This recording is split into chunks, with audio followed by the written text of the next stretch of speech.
জয় মা মনসা দেবীর জয়। আজকের এই মনসা পূজার ব্লগটা শুরু করার আগে দুইটা কথা তোমরা আমি জানো তো, এই পূজাটা কিন্তু আমরা ঠাকুর দাদা যখন আসছিল তখন তাইনে দিতা, তবে এখন আমরা কাকু জেঠু আর আমরা বাবা সবাই মিলিয়ে প্রত্যেক বছরই দিই। পূজাটা যেহেতু প্রত্যেক বছরই বাসাতে যাই, তবে এই পূজা নিয়ে আমার এতটাও ভক্তি আগে আসছিল, ভক্তিটা এইবার পূজাতে আসছিল। তোমরা তো সবাই জানো মা মনসার আশীর্বাদে আমি অনেক কিছুই পাইছি, যেটা আমি প্রোফাইলে শেয়ার করছি। তোমরা যারা অনেক আগের থেকে আমার ভিডিও দেখো তোমরা সবাই জানো মনসা মায়ের আশীর্বাদ কতটা আমার উপরে আছে। এবার প্রথমবার কিন্তু আমি নাগের দুধ কলাও দিছিলাম, তো তোমরা ব্লগটা দেখতে থাকো, আশা করি খুব ভালো লাগবে। হ্যালো এভরিওয়ান, আমার একটা নতুন ব্লগে তোমরা সবাই অনেক অনেক স্বাগত। যেহেতু গ্রামের পরিবেশ দেখতেই পাঠায়, সব দিকেই সবুজ আর দেখতে যেমন আলাদাই একটা সুন্দর লাগে। ওইদিকে দেখো সকাল সকাল যেহেতু পুরোহিত আই গেছিলাম, ওইটা লেগে তাড়াতাড়ি স্নান টান করিয়াছিলাম গিয়ে সর্বপ্রথম নাগের দুধ কলা দিতে। আমি কিন্তু স্নান টান করিয়াই গেছি, আইয়া আবার ভিজা কাপড়, কারণ ঠাকুমা তারা কইছেন যে ভিজা কাপড়ই দিতে লাগে নাগের দুধ কলা, ওইটা লেগে। তো আমার আগে কিন্তু সবাই দিলাইছেন, আমরা কাকিমণি জেঠুমণি মা তারা আমি আমার ঠাকুমার সাথে আইছি। ওইদিকে দেখো জোগাড় টুগার দিয়া সুন্দর করিয়া। আর এই পুকুরটা জানো, এই পুকুরটার মধ্যে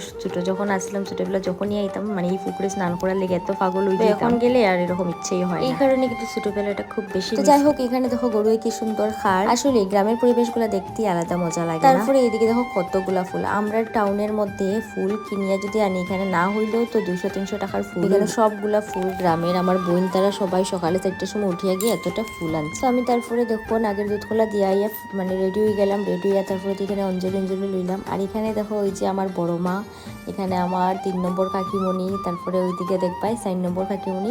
তো এখানে জাস্ট 5 নম্বর বৌমণি আমরা মিসিং। আর এখানে আমার মাও আসুন, আর এইজন একজন দিদিমা। সবাই মিলিয়ে এখানে দুপুরবেলার প্রিপারেশন চলে, খিচুড়ি লাবড়ার লেগে। ভাবলাম একটা সব যখন একসাথে আসি তো একটা ক্লিপ নিলেই তোমরাও দেখি। প্রথমে যে বড় মা দেখছো, আমি যে কয়েকদিন আগে বিয়াতে গেছিলাম তাইর মা। তো এখানে দেখো সুন্দর করে কিন্তু পূজা কমপ্লিট হয়ে গেছে। তো আমরা পূজাটা কিন্তু খুবই সুন্দর হয়েছিল, এবারের মূর্তিটা অনেক সুন্দর হয়েছে। পূজা টুজা কমপ্লিট হওয়ার পরে 1-2 ঘন্টা পরে মানে সকালবেলা খাওয়া দাওয়া হয়েছে, এরপরে গান কীর্তন একটু হয়েছিল। আর এইদিকে দেখো আমার একটা জেঠার তো ভাই নিচে গান কীর্তন চলে, আর এদিকে উপরে পাগলামি করে, তাও একটা হাত ভাঙ্গা নিয়ে। দুপুরবেলা গান কীর্তনটাও কিন্তু খুব সুন্দর হয়েছিল। তখন প্রায় বাজে 3টে ঘন্টা। তারপরে আমি একটু সময় ঘুমাইছিলাম। তো আর তাই পাপাও বিকালবেলা গেছে। তাই পাপা যে বদিকে আমি খিচুড়ি খাইছিলাম না দুপুরে, তো বিকালবেলা পাপা আইলো, আওয়ার পরে চা খাইলো, এইটা ওইটা খাইলো না, আমারও খাওয়া হইলো না। তো সন্ধ্যার পরে একটু নিয়ে বসছিলাম। খাওয়ার পরে প্রায় 7:30টার পরে আবারও গান কীর্তন হয়েছিল। তো আজকের ব্লগটা আমি এখানেই শেষ করলাম। দেখা হইব নেক্সট ব্লগে। ব্লগটা কিরকম লাগলো অবশ্যই জানাই। টাটা।